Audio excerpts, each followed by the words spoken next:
11 वर्ष पुगिसकेको छ परमात्मा। तपाईलाई जिउ पनि बढेको छु, सम्मान पनि बढेको छु परमात्मा। सधैँ यही समस्या र यही हालत आउने हो त तपाईँमा जुटेको पनि के काम भयो पिता? त मेरा हृदयका मात्रै ढोका होइनन्, मेरा घर परिवारका सबैका हृदयका ढोका खोलिदिनुहोस्।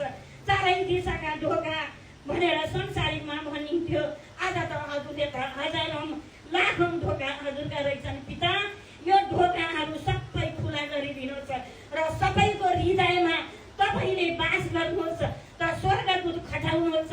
यदि हजुरले देख्नुहुन्न भने पिता हजुरको आँखा साथसाथै पठाउनुहोस् भनेर माग्दै गएँ।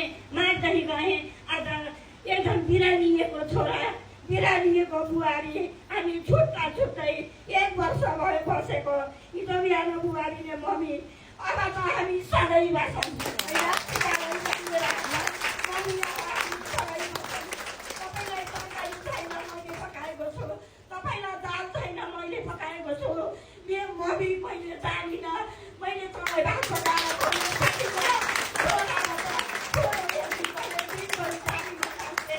त्यसको वचन बोल्ने बुहारी। आज पिता मेरा हजारौँ ढोका त संसारीमा थिए भने हजुरका त लाखौँ ढोका रहेछ पिता।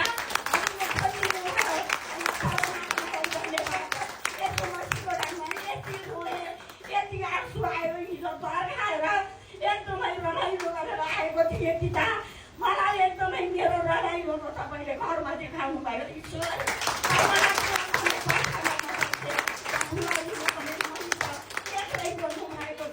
एक्लै धन गर्नुभएको छ। एक प्रकार छ मम्मीले के भन्नुभएको छ भनेर भने उनले अन्य भाषा के हो थाहा छैन, उनलाई पढ्नमा के हो थाहा छैन।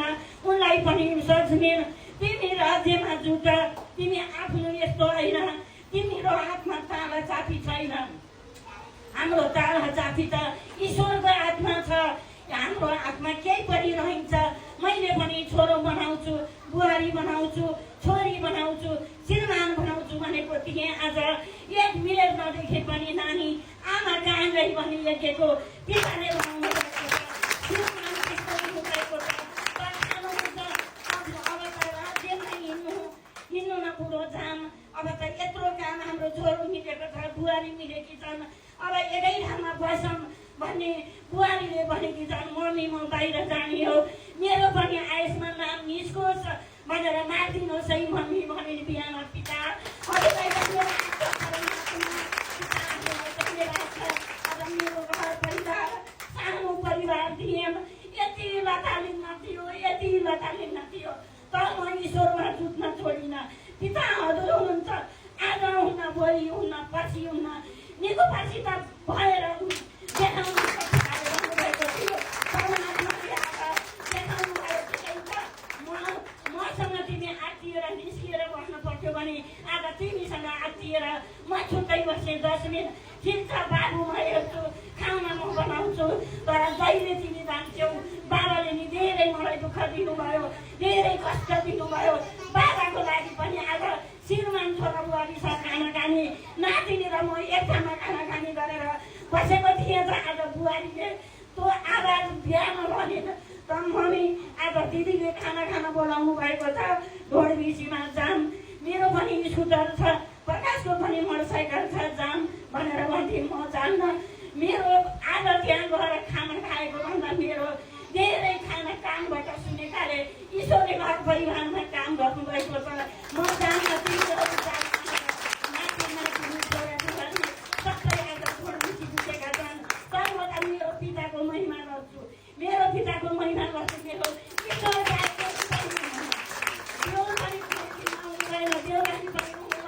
आमा बाबु पनि आमा 2 वर्षसम्म तथा क्रिस्चियनमा लाइसेन्स भात खान्न तैँले छोको भन्नुहुन्थ्यो। आज देवी खाना पकाउन खाना घरि यहाँ आउँछु भाइ भनी लेखेको पिताले भन्नुभएको छ। परमात्मा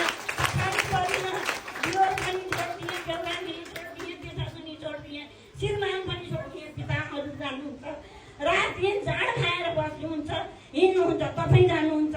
उहाँलाई जोगाउने र नजोगाउने संसारिकमा हुँदा कहिल्यै सिउँदोमा सिन्दुर टुटेन, कहिल्यै निधारमा टिको टुटेन, कहिल्यै हातमा टिका टुटेन। भगवान् तपाईँले जोगाउनुहोस् भन्दाखेरि भने ईश्वर आज हजुरले जोगाउनु पर्को रहेछ भन्ने परमात्माले बनाउनु भएको छ पिता। यति आँसु आउँछन्, यति आँसु आउँछन्, पठानमा बस्छु पिता।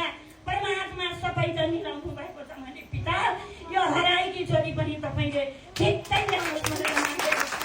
सबैले माग्नुहोला, एकदमै छोरीलाई ईश्वरले ल्याइसक्नु भएको छ र हामीले संसार राज्य वृद्धि गरी मेन राज्यमा गएर गराई भने यज्ञको बनाउनु चाहिँ परमात्मा भनेर मागेको छु।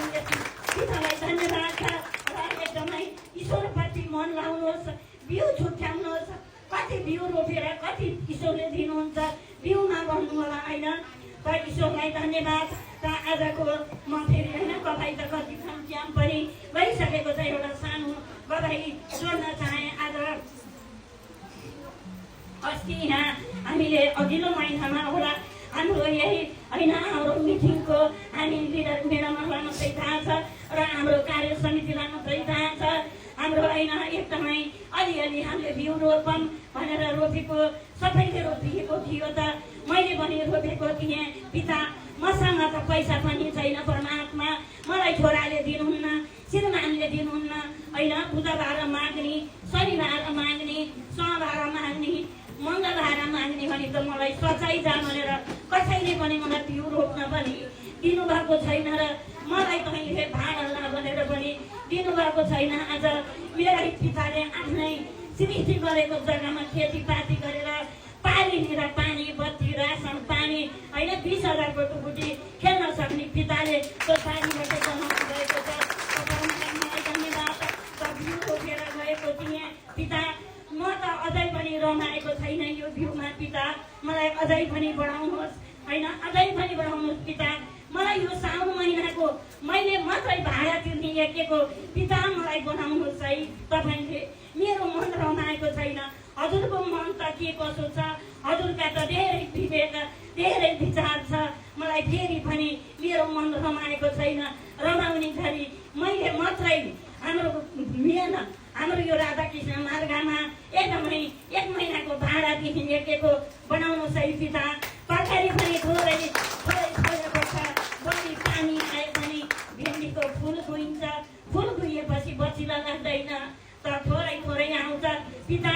मैले चाहिँ एकदमै यो साउन महिनाको भाडा तिर्न छ है पिता भनेर मागेको थिएँ। त एकदमै ईश्वरसँग अन्त्य भाषा प्रार्थना यो हृदयबाट मागेको थिएँ। त सधैँ 2,000 3,000 तरकारीले पर्थ्यो भने अस्ति तिम्राहारी 7,000 पर्ने यज्ञको परमात्माले बनाउनु भएको छ। आज त्यहाँनिर हाम्रो यो शाखामा साउन महिनाको 1 महिनाको भाडा तिर्छु भनेको थिएँ। दिदी भोलि लिनु होला है पैसा भनेर तरकारी लानेले भन्नुभयो। हुन्छ परमात्मालाई धन्यवाद। आज शनिबार होस्, बुधबार गएर तिरौँला त नि। म हाम्रो सचिव सरलाई पनि म भन्छु म तिर्छु है सर हजुर भन्छु भनेको थिएँ। त मलाई यो एकदमै आज यो स्टेजबाटै भन्ने अगुवाई परमात्माले गर्नुभयो। यसमा पनि पितालाई धन्यवाद छ। र यस्तो नसिकोनामा र हाम्रो पिताले त भन्नुभएको छ मेरो सन्तान तिमीले मलाई दिन जानेकी छौ भने मैले पनि तिमीलाई दिन जानेको छु होइन।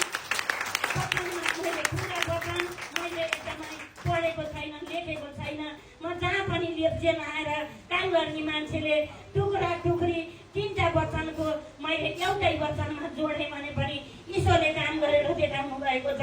पितालाई धन्यवाद छ है। हजुरहरू पनि एकदमै दिएर जाँचेर हेर्नु होला होइन।